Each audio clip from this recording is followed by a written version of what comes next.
Welcome to the Bobby O Show. My name is Bob O'Potsner, and I have today what I think is going to be an exciting conversation.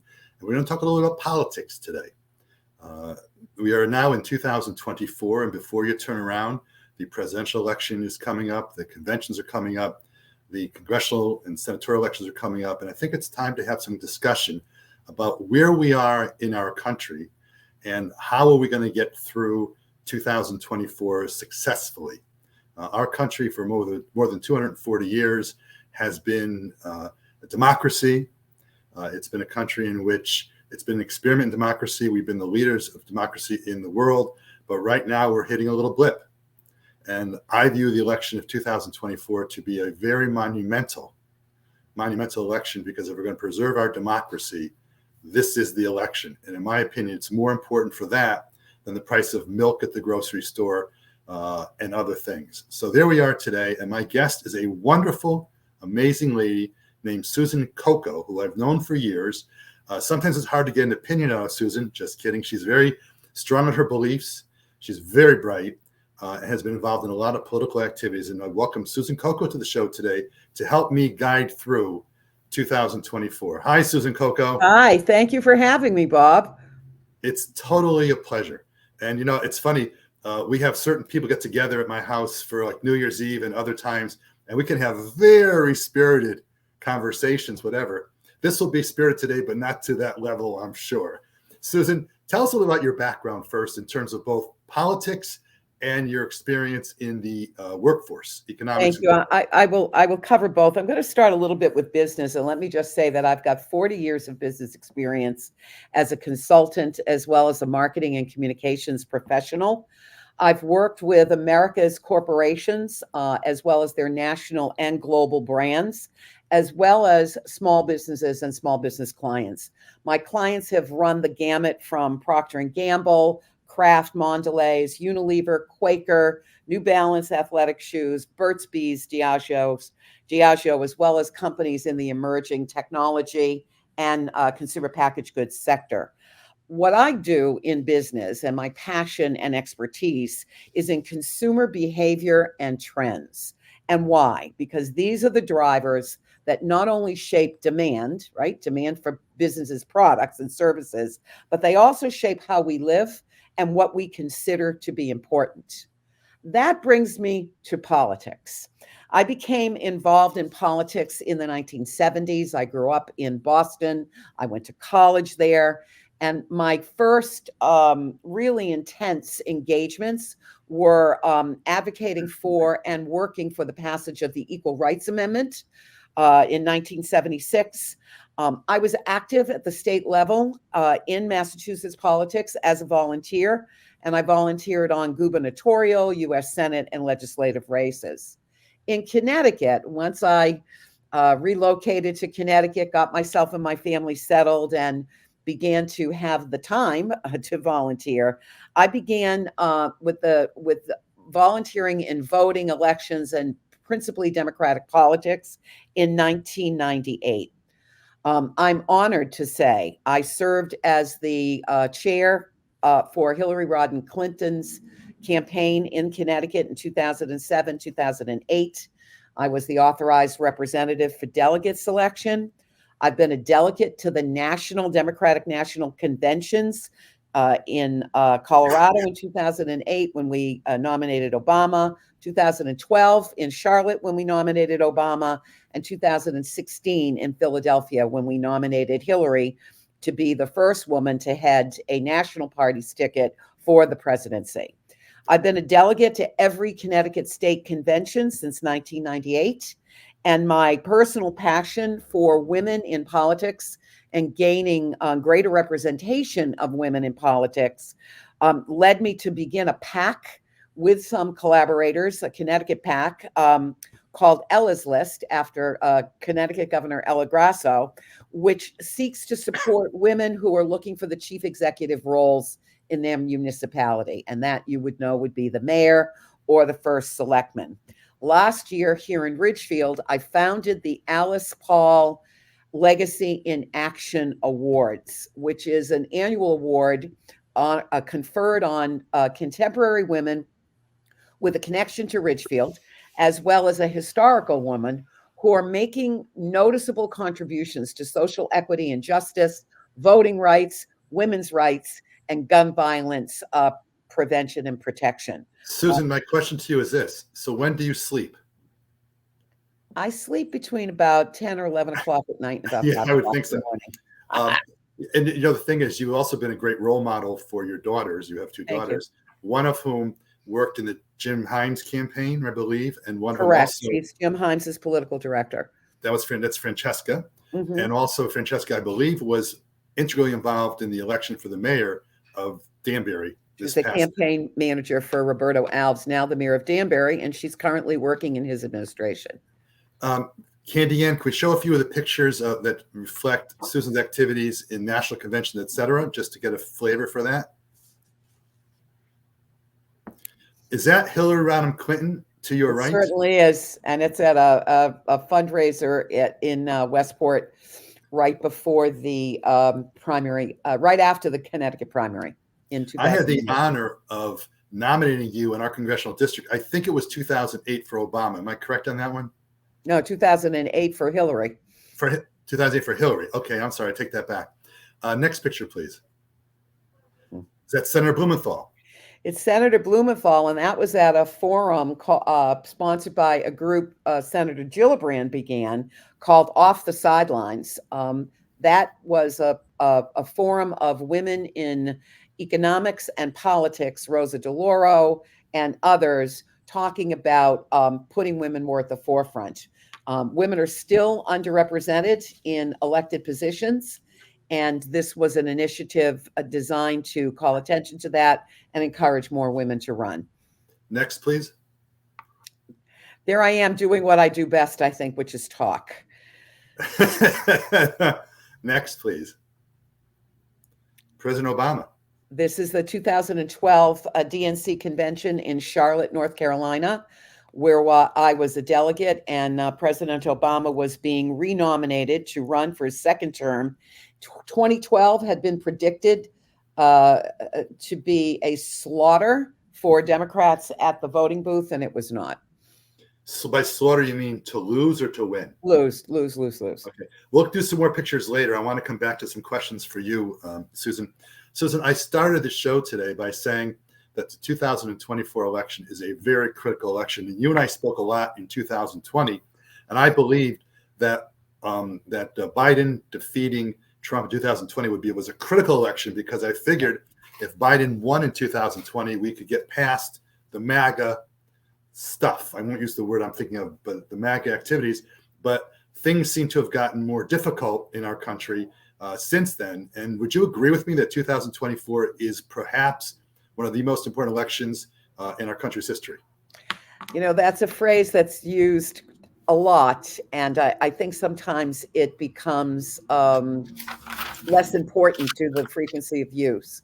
However, I do agree with you. I think what is on the ballot in 2024 is the reinforcement of American democracy and the foundations upon which we rest our country, rest our engagement with each other, and require respect and accountability, not only from government, but from each other. I do not believe we should bow to the power of the disinformation machine or to the effects of the normalization of mistrust and lack of belief in America's form of government, which is being manipulated and discredited by certain candidates, as well as their acolytes and the echo chamber. As you know, Susan, I was on the Board of Education in my hometown, originally of Shelton, for 9 years, and 6 years in the Richfield Board of Education. And when I got off the Board of Ed after 5 terms, I got an award called Reasonable People Can Disagree Reasonably. Reasonable people can disagree reasonably. And I can remember in my last days in the Board of Education in Richfield that there were disputes, there were disagreements, but after the meeting, we'd walk out, regardless of what position someone took, and we'd talk and we'd laugh and we'd do that kind of thing and go on to the next issue, because after all, as an elected official, you're a fiduciary. It's not to advance the Bobo Potsner or Susan Cocco perspective. It's to do what's best for the community. I believe strongly that we have lost that in our country about reasonable people can disagree reasonably. Do you agree or disagree, and why? I agree, and there are a number of reasons why. And let's start with the political parties. The Democrats and Republicans are further apart than they've been any time in the past 50 years. Part of that reason is both parties have moved away from the center. The Democrats have become more liberal. The Republicans have become more conservative. And in addition to that, the parties themselves have become more ideologically cohesive. Interestingly, geographic partisanship is being reflected in the Congress. In the old days, and I grew up in Massachusetts, we used to have a Republican governor. We had a Republican U.S. Senator, Senator Edward Brooks. We had Democratic legislators. In other words, your point about reasonable people can disagree and they can work together, still work together, was the norm. As we become further ideologically cohesive, the dialogue seems to have diminished. Today, we have more Republicans from the South in the Congress. 50% of the Republicans in the Congress are from the South. And we have more Democrats that are African American, Hispanic, and Asian and Pacific Islanders. When was the last time you saw a Republican senator from New England? You didn't. And what this I want to see if I'm going to stop you for a couple of things. First of all, it's only taken 14 minutes for me to disagree with you on something, which is long for us. Okay, good. I don't agree that the Democrats have become more liberal. I don't consider myself to be a liberal. I consider myself to be a moderate Democrat. I think the part of the problem we have is that those who are on the extremes on both sides of the aisle have more difficulty resolving those differences. The other problem I think that you haven't raised yet, which I'm sure you would, when I was in the Board of Education, I'll give you an example. Let's suppose that we were going to move the class size of 20 students per second grade class to 35 students, which would be ridiculous to do that. If we did that at the next Board of Education meeting, we'd have a lot of people at that meeting who would be screaming at us for doing that kind of activity, and we could face the ballot box as being our retribution for doing that. Unfortunately, because of gerrymandering, which essentially is you draw districts for House Representatives in Connecticut, in the federal government, and those two areas, because of gerrymandering, you get situations where people in certain parties almost can't be beaten.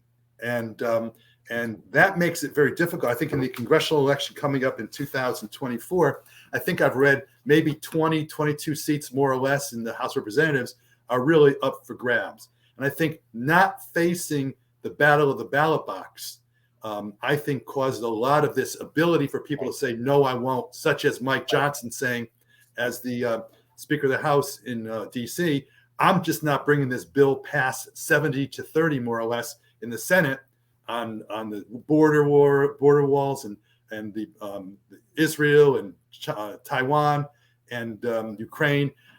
If there's no ability to lose, then what's the incentive for someone to listen to the people? Any thoughts on that, Susan? I do, but I want to go back to 2 points. I want to go back to the definition of liberal and speak about cultural identity before we move on. Let's not confuse the word liberal with progressive. They are not the same thing. But let's talk about what is fueling the ideological separation. And I said Democrats have become more liberal, Republicans have become more conservative. We're talking about cultural identity more than anything else. College-educated voters who tend to live in cities in general, okay, they pay attention to cultural issues and they tend to be more socially liberal. Okay, non-educated, non-college educated, not non-educated, non-educated voters tend to live in more suburban and rural areas, and they prioritize as a matter of personal identity and cultural engagement, family, faith, and flag. That is what I'm talking about when I say Democrats have become more liberal and Republicans have become more conservative. But let's look at the issue of accountability, okay? And you only have to look to last week, and our Congressman Jim Himes just posted a fabulous exposition on social media. I think people should take a look at it about the deliberate deep sixing of a bipartisan bill that included money to support our allies, as well as some measures on borders. It had been constructed, it had been negotiated, and it got deep sixed. Okay. When you do not have the transparency and accountability, okay, why did it get deep six? Did Donald Trump tell them to do that? Of course he did. When you don't have accountability, then you frankly do not have a representative government, because that is the basic meaning of the will of the people. And I will go one more step and say the disinformation and lack of will of the people. Do you know that more than 74% of U.S. citizens believe that the war in the Ukraine is in our national interests?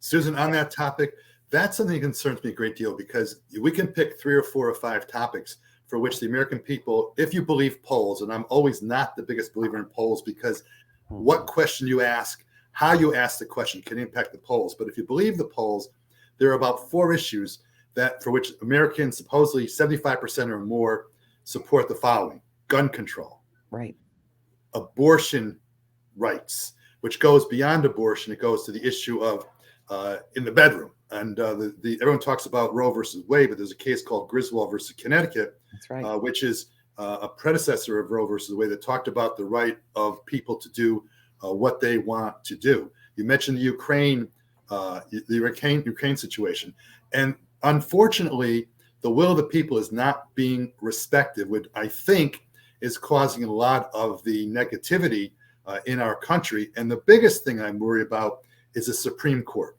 As an attorney, the first month of law school, we studied in constitutional law every single day. Marbury versus Madison, which was the case in the 1780s or 90s, whatever the case was, establishing what became the role of the Supreme Court. The Supreme Court does not have all of its rules in the Constitution. And when you have a Supreme Court where there are no ethical rules, as an attorney, any judge except for the Supreme Court has certain ethical requirements you must live by. The Supreme Court they put something in place, but it's not very much.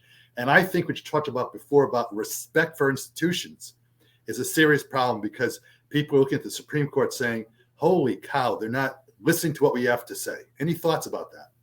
I think respect for institutions goes all the way back to the old contract with disrespect for institutions goes back to at least the old contract with America in 1995, Newt Gingrich, as well as other actions for the last couple of decades that undermine the legitimacy. When you think about a narrative that says the FBI is corrupt, our courts don't give us fair play. I'm not going to talk about discrimination for a moment. That's an issue in the courts, as you know. But if you undermine belief in the Supreme Court, belief in your local courts, belief in the objectivity and the due diligence of the FBI and others, our Justice Department, our economic departments, our infrastructure people, our cabinet members, then what you've done is you've pulled the pins out from underneath American society. And that is a recipe for disaster. I am not a Supreme Court expert. I think either yesterday or today, the New York Times, there was another article talking about the disingenuousness of Alito's writing relative to the Dobbs case, which was the case which overturned Roe v. Wade, when he disingenuously went forward and said, Nice word, polite word. That's a polite word. But yep. in 1 second, giving it back to the states, what happened? Alabama, in a court case, went further than Dobbs and essentially created new legislation or new rules which properly belong in the legislative branch of government. Well, it's Now interesting look at because that. this is one thing. One thing that's important is that the so-called conservative element in the Supreme Court has always been strict constructionist. That's right. Textualists. which essentially is you can't go beyond what the words are in the Constitution, and you must interpret the cases and the Constitution in that strict constructionist activity. Well, if you go to the immunity case, where there's Article 14, Section 3 of the 14th Amendment, you find that the language could not be clearer, that if you are an insurrectionist, you cannot be on the ballot. And somehow now the institutionalists, the construction of strict construction people, they're now saying, well, let's try to find something that's not really the way it's written. But if you read that provision, and that to me, you can't, in my opinion, in the Supreme Court, you can't be a moving target. People have to understand what their rules and rights are. Right. I'll give you one more point also. I've been a litigator for over 40 years. And I can tell you in my career, if I saw twice in my career, and I used to be before COVID in court 4 or 5 days a week. Since COVID, there's a lot more ways to go to court without, it was live streaming stuff. And in maybe twice in my career, ever saw an attorney talk back without respect to the judge. And in watching the Trump cases that I've seen, or hearing them, because you don't always have them on TV, it amazes me the lack of respect. Aretha Franklin, RESPECT.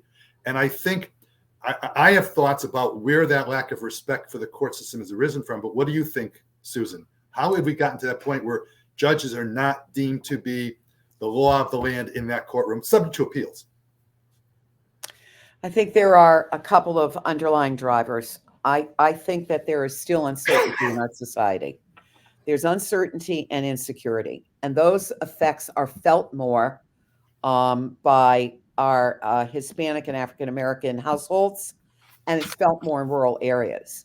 But when you look at uncertainty and insecurity, that's related not only to the courts in that regard, as well as other kinds of lack of accountability on the part of law enforcement, with brought attention to with Black Lives Matter and others. This uncertainty is fueling disruption. Where do I turn? Where do I look? We've got less engagement with American society. We have less engagement with churches. We have less engagement. Unionism is on the rise, but we've got less engagement with churches. Only 59% of Americans view church and religious institutions positively. Okay. And when you get to the courts, all right, you've got to remember that there is a huge disparity between trust of the courts on the part of African American, Hispanic, APAC, and other groups versus Caucasians. That's number one. That's historically based, typically historically based. And then that mistrust of the courts is being fueled by the gentleman with the biggest megaphone in the country, who has no compunction about saying this fraud case, where a judgment is millions and millions and millions, is bogus. What is a person to do? They're not going to dive into the details. Who's the gentleman you're referring to, by the way? Yeah, the gentleman is named Mr. Trump. Okay, thank you very much. We only have about 3 minutes left in this show, and I want to ask you this. We can throw up our hands and say, hey, it's out of our control. Mm-hmm. You know, what do? We can't do anything about it. The first time I met you, you said to me, hi, I'm Susan Cocco, GOTV, right, which stands for Get Out the Vote. And I want you to talk a little bit about people who are really concerned about the direction of our country. If we want to do something about it, talk to me a little bit about some recommendations you'd have for people on how to make changes, if possible, in what I call fiasco of what exists right now. So I have 3 recommendations, and it starts off with vote, vote, vote. So let's not even go past that. Make sure you bring your young people to vote. Make sure you tell people between the ages of 18 and 22 or 25, this is a pivotal election for them. Don't allow them to be passive or say, this doesn't affect me. Oh, it surely does. So vote, vote, vote is the most important thing anybody can do. Vote one time. Vote one time. You said vote, vote, vote. You can only vote. Everybody needs to vote. That is a With it. hyperbole for everybody needs to vote. All Yep. right. Be more positive. Inflation is down, jobs are up. Joe Biden is the greatest supporter of the middle class since FDR. 10 million new jobs in production, non-supervisory. 61% of those jobs don't require a college degree. $82 billion to distressed counties, the places left behind. Get this in, oh, and by the way, the United States is the only Western economy post-pandemic that did not fall into a recession. And we are leading. Biden has helped to resurrect NATO. We've got 2 new members, Sweden and Finland. And it is vital to maintain our interests and to blunt the rise of dictatorship. Putin will not stop where Putin has stopped. And now let's go back. You can, as a citizen, hold your elected officials accountable, make phone calls, make letters, show up, okay? Demonstrate respect for each other and communicate that to the members of your family and the members of your community. Get involved. The time is now. And the other thing is that I think the Democratic Party for too long did not focus on state and local elections like they should have. Mm-hmm. And you've seen in many states, laws trying to be changed to negatively impact the right of the votes. You saw that the fake electors in many states. And I think it's very important that we really take an active interest and we participate. And our kids, you mentioned our kids. We have kids who are almost identical ages, as do our good friends the Millers. We all have the same age kids. And I don't see them as interested. They're busy with their babies, their social lives, their jobs. Not like when you and I was 24 years old when I first elected to the Board of Education in Shelton. And there was another person who was 25. So we need to get the young people to understand that there's more important issues in our country than the price of milk at the grocery store and gasoline. And I'd love to hear if Mr. Trump and both of those are down, by the way. Yeah, if Mr. Trump has a plan, I've never heard it. In any event, Susan Cocco, this time raced through. You've done a great job. You've got me really excited about the election. We're going to have you back because there's a lot of things that we didn't touch that need to be touched. But this has been Bobo Potsner with my friend and political activist and friend of Hillary Clinton, Susan Cocco. Thank you so much. much. Folks. My pleasure.